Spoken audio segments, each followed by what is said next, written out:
राजपूत, जो अपनी वीरता और शूरता के लिए जाने जाते हैं। विदेशी मुस्लिम आक्रमणकारियों के विरुद्ध युद्धों में इन्होंने अपना सर्वोच्च बलिदान दिया है। आज हम एक ऐसे ही योद्धा के बारे में जानेंगे जो विदेशी मुस्लिम आक्रमणकारियों पर काल बनकर टूट पड़े थे, जिनका नाम दशरथ खोखर था। अगर आपको हमारी वीडियो पसंद आए तो हमारे चैनल को लाइक और सब्सक्राइब कर ले।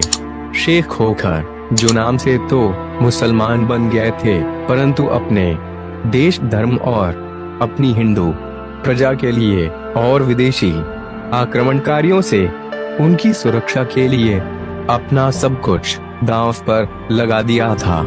उन्हीं का पुत्र दशरथ खोखर, जो 1420 से 1442 ईस्वी तक खोखरों के राजा थे, उन्होंने पंजाब, जम्मू, हरियाणा, हिमाचल प्रदेश और खैबर पख्तूनख्वा पर शासन किया था। 1431 ईस्वी में वे दिल्ली पर भी विजय प्राप्त करने में सफल रहे थे। राजा शेख खोखर की ओर से विदेशी मुस्लिम आक्रमणकारियों से युद्ध के दौरान एक बार दशरथ खोखर को समरकंद में बंदी बना लिया गया था, पर शीघ्र वे वहां से आजाद हो गए। राजा शेख खोखर की मृत्यु के बाद दशरथ खोखर राजा बने और उन्होंने बच्चा कुचा इस्लाम का चोला भी अपने कंधे से उतार फेंका। दिल्ली के सुल्तान खिज्र खां की मृत्यु का समाचार पाकर वीर दशरथ खोखर ने व्यास और सतलज नदी पार की और वे उन धर्मांतरित हिंदुओं पर टूट पड़े जो मुस्लिमों के साथ मिलकर सारी क्रूर मुस्लिम कलाएं सीख चुके थे। राय दशरथ की चमकती तलवार को देखकर ये नए धर्मांतरित हिंदू तलवंजी के राय कमालुद्दीन और राय फिरोज वहां से भाग गए। लुधियाना, रोपड़ और जालंधर के क्षेत्र को दशरथ ने अपने अधिकार में ले लिया। मजबूर होकर जीरक खान ने जालंधर दुर्ग को भी सौंप दिया। मुस्लिम कपट की आदत से लाचार अपनी नाक बचाने के लिए जीरक खान ने दशरथ के सहायक तुष्ण राय के एक पुत्र को बंदी बनाकर दिल्ली ले जाने की योजना बनाई। जालंधर के किले से 3 मील दूर बेनी नदी के किनारे दशरथ का पड़ाव था। उन्हें इस योजना की भनक मिल गई। उन्होंने स्वयं जीरक खां को पकड़कर कैद किया और लुधियाना पहुंच गए। दिल्ली सल्तनत के विरुद्ध युद्ध। दिल्ली का सुल्तान मुबारक शाह को अब वीर हिंदू नेता दशरथ खोखर से खतरा पैदा हो गया। दशरथ एक वीर हिंदू राजा तथा पंजाब और सिंध के शेर थे। मुस्लिम लुटेरा मलिक सुल्तान शाह लोदी दशरथ की तलवार के भय से लुधियाना दुर्ग में थर-थर कांप रहा था। उसने गिड़गिड़ाकर दिल्ली के सुल्तान मुबारक शाह से सहायता की प्रार्थना की। दशरथ के इस शक्ति उत्थान को मुबारक अपनी गद्दी के लिए खतरनाक समझ रहा था। 1421 को उसने दिल्ली से पंजाब के लिए प्रस्थान कर दिया। मूसलाधार वर्षा के बीच दोनों ओर की सेनाएं नदी के आर पार लुधियाने के समीप खड़ी थी। उस स्थान की सारी नौकाएं दशरथ के अधिकार में थी। काफी प्रयास के बावजूद लुटेरी मुस्लिम सेना को एक नाव भी नहीं मिली। जम्मू के हिंदू शासक राय भीम मुस्लिम क्रूरता और बर्बरता से घबराकर मुस्लिम सेना का गाइड बन गया। दशरथ खगड़ टेकर जीता नहीं जा सका। आसपास के ग्रामीण क्षेत्रों को लूटकर मुस्लिम सेना लाहौर लौट गई। 1421 ईस्वी के दिसंबर में सुल्तान ने लाहौर शहर में प्रवेश किया। इसमें उलमों के अलावा कोई जिंदा नहीं था। सुल्तान किले और दरवाजों की मरम्मत कराते हुए 1 महीने तक यहाँ ठहरे। लाहौर का प्राचीन हिंदू नाम लवपुर था। सुल्तान मुबारक के पीछे ही पीछे जशरथ भी था। उसने लाहौर के किले को घेर लिया। लाहौर किले के घिरे मुसलमानों पर 35 दिन तक आक्रमण कर जशरथ उसकी सेना का सफाया कर रहे थे। भीम कलानौर में जशरथ की सेना पर हमला कर रहा था। दोनों के बीच में जशरथ अजय खड़ा था। भीम पराजित हुआ। सुल्तान चुपके से दिल्ली चला गया। इसी समय जशरथ ने जम्मू पर अधिकार कर लिया। भीम की हिंदू सेना अपने हिंदू द्रोही राजा की मृत्यु से मुक्ति की सांस ली। उन्होंने वीर हिंदू जशरथ को अपना राजा स्वीकार कर लिया। उस काले समय में जब मुस्लिम सेनाओं के जत्थे हिंदुत्व को निगलने की तैयारी कर रहे थे, हिंदू शौर्य से भरपूर जशरथ सूर्य की भांति चमका था। उसकी कूटनीति एवं रणचातुरी ने हिंदुत्व को विजय का महान मार्ग दिखाया है।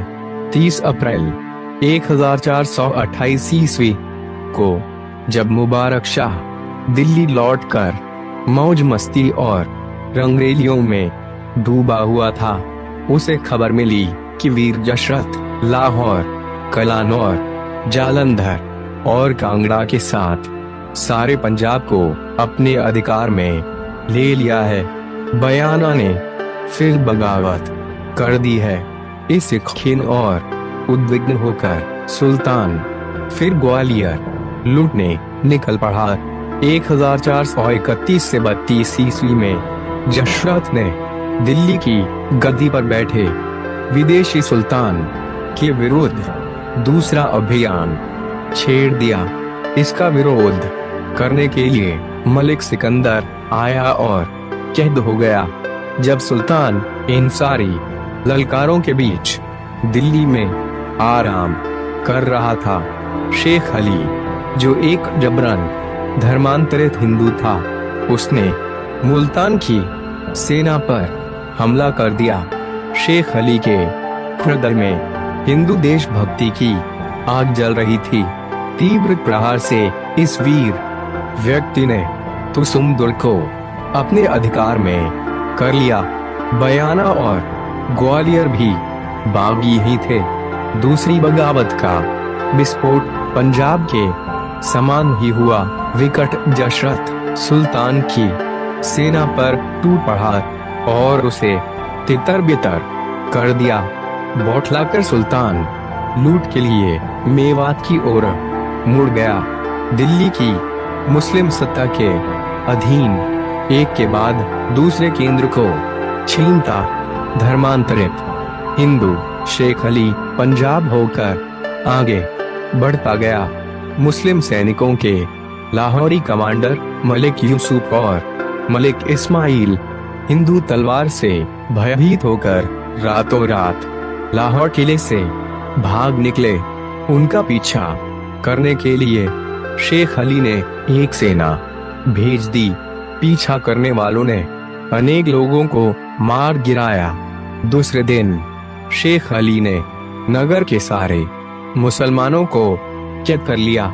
इस्लाम की गद्दी को नष्ट करने और मुसलमानों को कैद करने के अतिरिक्त शेख अली को और कोई काम नहीं था। जशरथ और अली शेख ने यह साबित कर दिया कि हिंदुस्तान के लिए लाहौर सैकड़ों बार जीता जा सकता है। 19 जनवरी 1434 ईस्वी को जब सुल्तान मुबारक शाह नमाज की तैयारी कर रहा था कि मीरा सदर ने पहरे पर से अमीरों को हटा दिया।